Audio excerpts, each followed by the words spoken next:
Monster Hunter Stories 3 Twisted Reflection is Monster Hunter firing on all cylinders.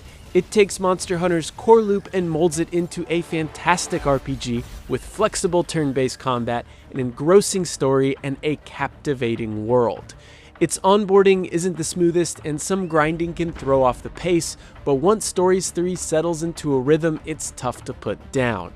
There's always one more monster to slay, one more den to raid, and one more quest to complete. This momentum builds into an explosive third act that I won't forget anytime soon.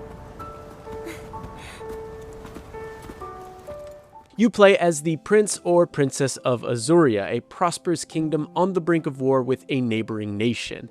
After negotiations between the two kingdoms fail, you and your party set out on a globe-trotting adventure to understand the root of the struggle.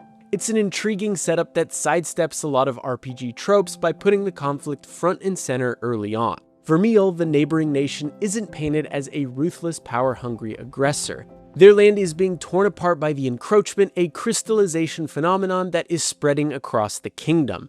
This complicates both sides' motives from the outset and adds shades of gray to what could have been an otherwise clear-cut good versus evil premise. What really humanizes Vermeil, though, is Princess Eleanor. In order to de-escalate the war, she voluntarily puts herself in Azurian custody in order to buy the party some time to reverse the encroachment without resorting to an all-out conflict.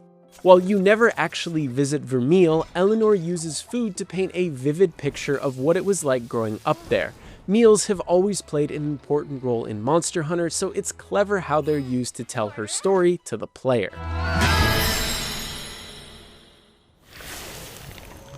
All done. My signature vermilion dumplings. The premise is elevated by a vibrant cast and superb voice acting. Alongside Eleanor, you have 4 core party members, and each has their own story arc. Some are stronger than others, but each character is given enough attention to humanize them. Cora is a stylish ranger struggling with the loss of her husband, while Thea is a fledgling ranger trying to prove herself. Even your trusty Palico, Monster Hunter's iconic cat-like companions, is tested throughout the story.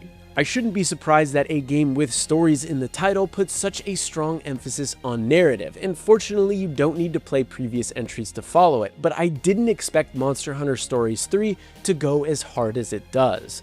While it isn't as thought-provoking as something like Clair Obscur Expedition 33 or Metaphor ReFantazio, Stories 3 is filled with fist-pumping moments that had my heart racing and emotional ones that made me re-examine characters from different angles.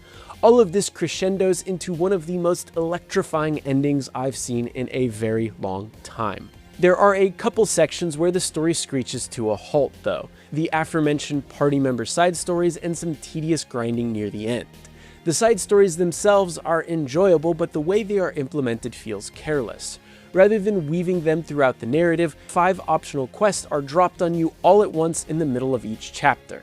Knocking out these quests one after the other as the story was ramping up slowed things down regularly. You can ignore them, but doing so could put your party members at a severe disadvantage. Monster Hunter Stories 3 does a good job of minimizing the grind, or at least hiding it behind an engaging loop. I spent at least a few hours in each region battling new monsters, collecting rare eggs, and tinkering with my monster skills and abilities.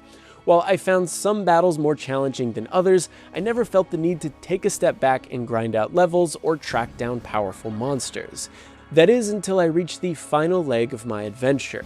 The last few hours throw one tough monster after another at you, and the only way to keep up is to grind. I don't mind a little grinding here and there, but when it impedes such a pivotal point in the story, it's hard not to get annoyed each time I have to step away to level up.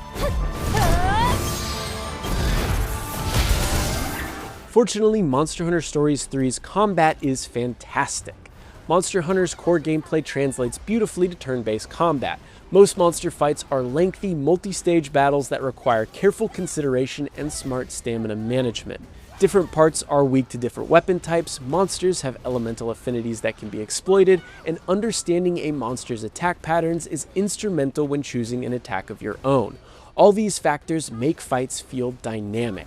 Where the combat really shines are during feral monster fights. These are creatures that have been afflicted by the encroachment and are more powerful than your average monster. Attacking some parts will trigger an automatic retaliation attack that can wipe out a party member instantly, so you may have to forge a new game plan. You may need to set aside your favorite weapon or train up a new monster. A lot of these fights are optional, but I regularly found myself seeking them out. Taking down one of these monsters also unlocks that region's base camp where you can cook, manage your party, and dabble in habitat restoration. Unfortunately, these fights often show cracks in the companion AI.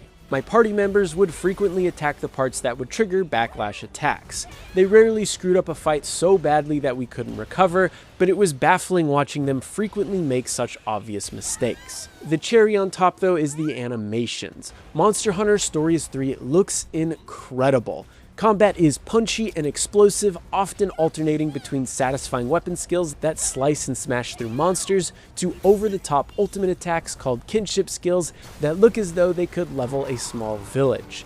You can skip these prolonged attacks, but for the first 30 or so hours of my adventure, I watched nearly every single one because they are so damn cool.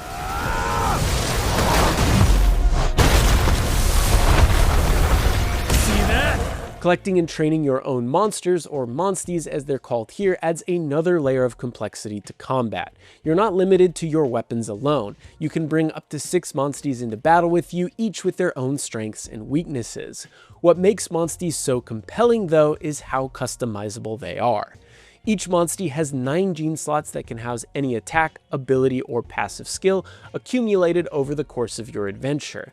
Some genes may take the form of powerful attacks, while others could be elemental resistances. The strategy lies in not only selecting genes that best suit your monster, but also matching genes based on their type and element. By doing this, your monstie gets a hearty attack boost among other buffs. It's a deep system that gives you a ton of control over your monsties and how you'd like to use them in battle. Even monsters of the same species could serve 2 very different purposes depending on their genes. I spent hours collecting new genes and optimizing my favorite monsties. Unfortunately, the process of actually swapping genes, called the rite of channeling, is laborious. After selecting a monstie, you need to thumb through hundreds of other monsters or genes until you found the one you want, confirm it, and then watch an animation play out. It's fine for swapping a gene or 2 here and there, but when you're trying to build out multiple monsties from scratch, it can be a pain. Perhaps Monster Hunter 3's most inventive mechanic is habitat restoration.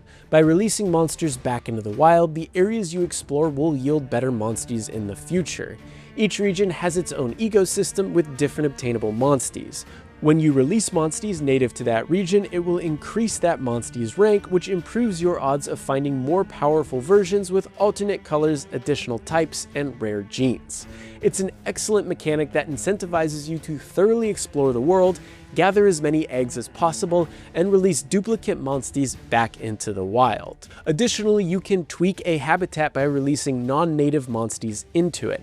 By doing so, these monsties will start to populate and take on traits unique to that region. Seeing a species you've propagated wander the fields adds a level of agency to the world as well.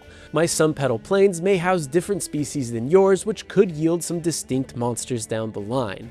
You can even find endangered species by pushing out invasive monsters.